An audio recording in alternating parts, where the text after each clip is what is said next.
Hello. Arts policy folk, this is our last video of the semester. Um, Thanks for sticking with it through all these shows. And today we are going to talk about arts policy and COVID-19, or the coronavirus.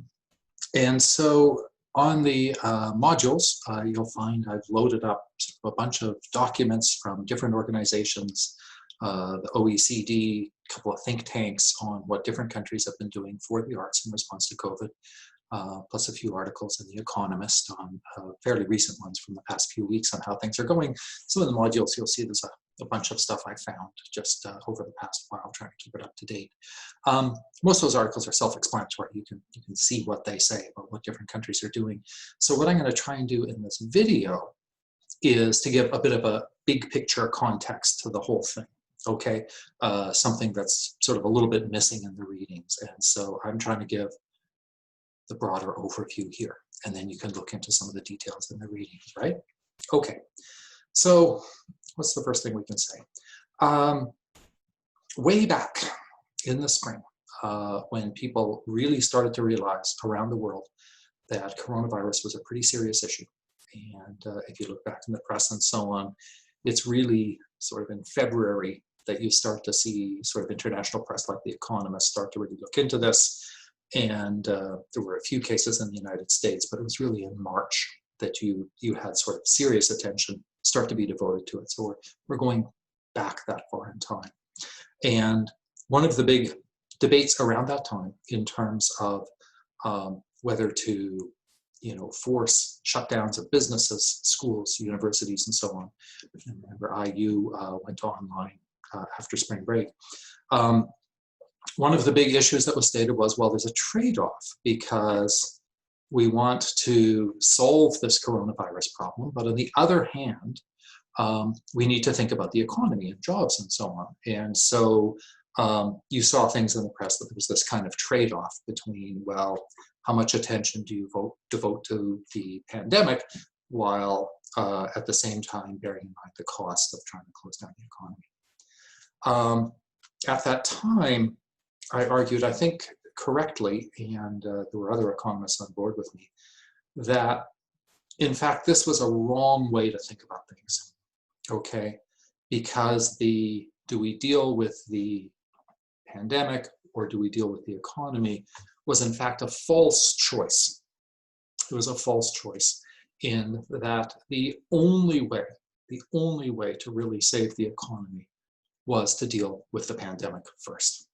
Okay, there wasn't really a trade-off. You could not save the economy without dealing with the pandemic. And I think misunderstanding of that led to sort of the lukewarm, kind of haphazard response that we've seen, especially in the United States, but also in some other countries in Europe and so on, that has led to essentially these countries never really getting control of the pandemic at all. And so we end up with the worst of both worlds in that in the United States right now, this week, there are record numbers of new cases every day. There are record numbers of deaths from the pandemic every day. So, a good 8 months after we started to deal with this, we're in worse shape than ever. And we didn't save the economy. Okay, we didn't help save jobs, we didn't help save GDP. And the countries that took the pandemic more seriously in terms of strict lockdowns, in terms of massive amounts of testing and contact tracing, now have economies that are essentially open. And you will see in news media this week, crowded music festivals in Melbourne, Australia. But Melbourne, Australia has not had a coronavirus case in months. And they can do that. And so in Taiwan, in Vietnam, in different countries that really took this seriously from the get-go, their economies are back, right? Their economies are back. And so I think that's really the first thing to say about this, is that there never was an economy pandemic trade-off. It was always a matter of, you have to get control of the pandemic. Do that, and then you'll have an economy. And we never did that in the United States. and we have really paid the price in all manner of ways. Okay, so that's the first thing to say about this. Second thing is, well, let's look at what the government is actually doing. And again, here I'll focus on the United States here, but you can read about other countries as well. There's a lot of talk in the news right now about, in Congress, what kind of stimulus bill will they pass to help provide, sort of economic relief through, what has been a period of a large number of layoffs and a real drop in income. It's often referred to as a stimulus bill, and so the second big point I want to make is that that is a wrong way to think about it. Okay, we've talked about Keynes, John Maynard Keynes, before in this class, right? And his portrait is right at the top of our syllabus. Keynesian economics, which came about in the Great Depression of the 1930s, was about trying to get the economy going again because total demand for goods had crashed. Nobody was spending. Firms were not buying. They were not investing in new equipment or factories. Consumers were not buying because they were very nervous and thought they'd better save. Demand collapsed and you had mass unemployment. And the Keynesian economic solution was, let's get the government spending money. Let's just hire people to do any kind of job whatsoever. Let's put money in people's pockets. Let's try to build confidence so that people will spend again and the economy will come back. That's Keynesian economics, right? But that's not the situation we're in, is it? Okay, because we're in an economic crisis, but that's not the kind of economic crisis we're in. The economic crisis we're in is that the pandemic means that a lot of businesses have to scale back on their economic activity. The arts and culture sector has been very hard hit by this because you can't have big gatherings of people, right? You can't have big gatherings of people in the audience, so you can't do a concert or a play or open a museum in the way you otherwise could, and you can't have big groups of people in production. It has, very disrupted how ensembles are going to play together, how are you going to make movies or television shows safely, and all these kinds of problems. But the pandemic is the issue, and it's not a matter of saying, well, we need to get people spending more money, right? We need to stimulate them to spend more money because the economy, because of the pandemic, is necessarily smaller. Our gross incomes are less, not because we're not buying stuff, but because the pandemic necessarily slows everything down. And so the kind of economic response we need is not stimulus, it's just simply relief. Okay, it's relief. It is getting money to people so that they can still pay the rent, that they can still pay their bills, and for employers that they can keep their employees perhaps on furlough, perhaps on reduced wages, but not having to lay everybody off, and especially not having to close down the business permanently. Okay, so it is a relief bill that we need to tide people over, to give businesses and individuals the income they need to see them through these very tough times, okay? So first big point I'm making, there really is no economic pandemic trade-off, they're tied. Second big point is we're not trying to stimulate the economy, we're simply trying to tide people over through a tough time, okay? Through a tough time. Now we're getting some optimistic news on vaccines, that's great. Maybe this will be taken care of next year, but we still have to get through this winter. And you've got a lot of people who are worried about being evicted, who are worried about putting food on the table, businesses about being able to pay the rent and stay afloat. So you want relief for them. So that's what we're really talking about, is relief. Okay, that's the second big point. Third big point, well, how's the government going to afford this? Okay, if it's going to provide all this relief, how's it going to do it? And sort of the consensus among economists, and I'm a very middle-of-the-road economist, so this is not a weird idea, but the consensus among economists is that if you have a short-term emergency, it's okay to borrow, right? It is absolutely fine for the government to run up debt to do this kind of relief. We can pay it off later, okay? We can pay it off later.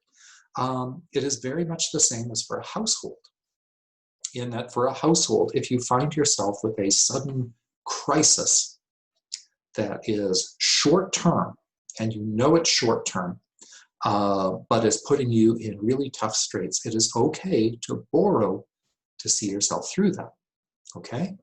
Now, the financial advice you'll have been given as students is don't borrow to maintain a lifestyle if it is more or less a permanent feature that your spending is higher than your income, okay? Because that is really going to come back to haunt you. You can't do that.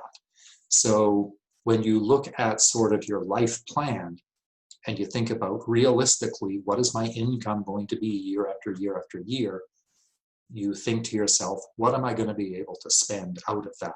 Still have a bit left over for savings. You can't borrow your way to spending more than you earn. But if it's a temporary setback, okay, and you know it's temporary, then it is actually okay to borrow, and you can pay it off later to sort of make sure you keep a roof over your head, food on the table, and so on, okay? So, and that's the situation we're in. We're in a temporary fix. It is perfectly fine for government to borrow through that, run up the debt, we can pay it off later, okay? So even, you know, fairly conservative economists would agree this is exactly the time you want to borrow. It is like wartime. And people have often referred to the pandemic as like being at war, but in effect it is. Wars are, you know, say, you know, the Second World War or something was temporary. It does require a massive amount of expenditure all of a sudden, and it's okay for government to borrow to see its way through that and pay it off later. And we're in a similar kind of situation here.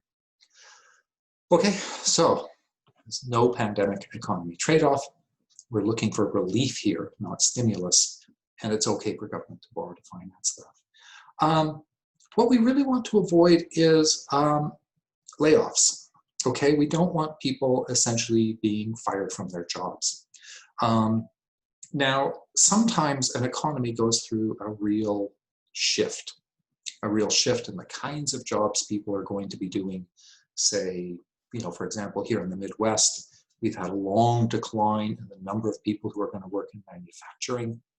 That's not really going to reverse itself because so much of it has become mechanized.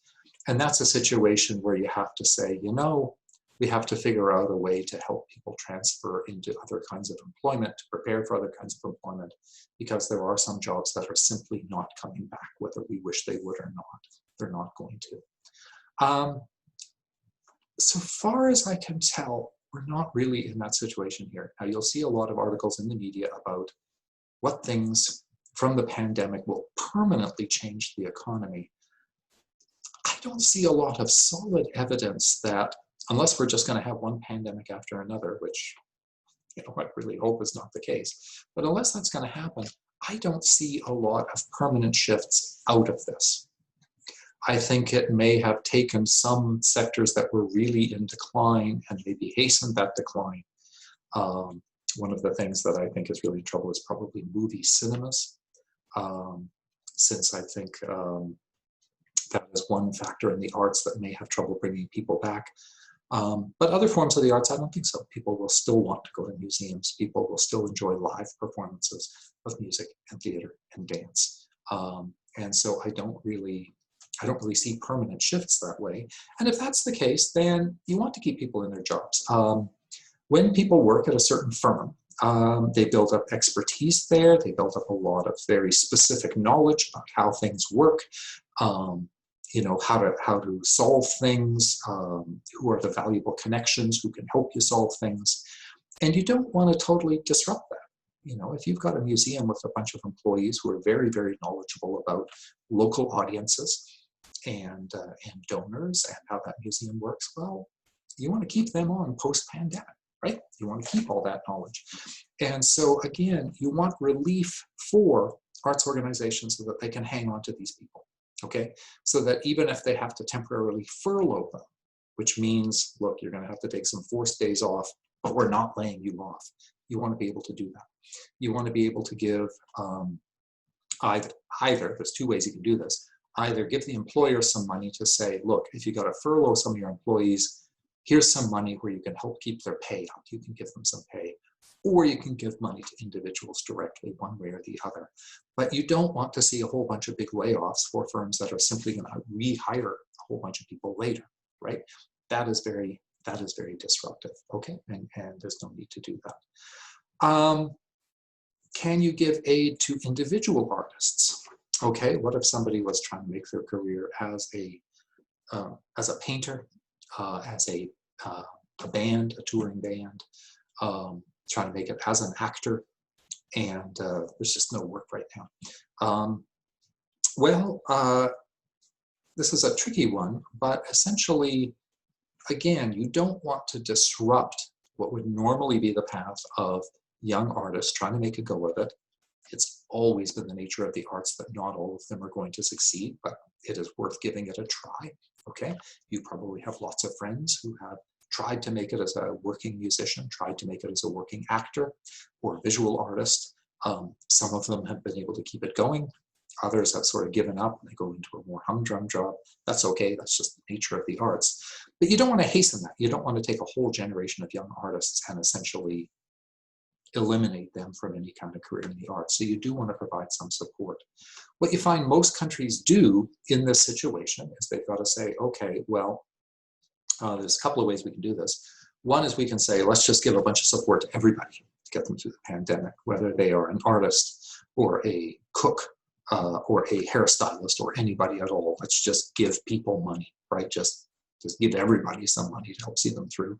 That's one way to do it. There's actually a lot to be said for it. If you do think the arts have been particularly hard hit, then one way you can do it is to say, okay, well, we can give some special money to artists, but then we've got the problem of trying to identify who is actually an artist. Can you just say you're an artist?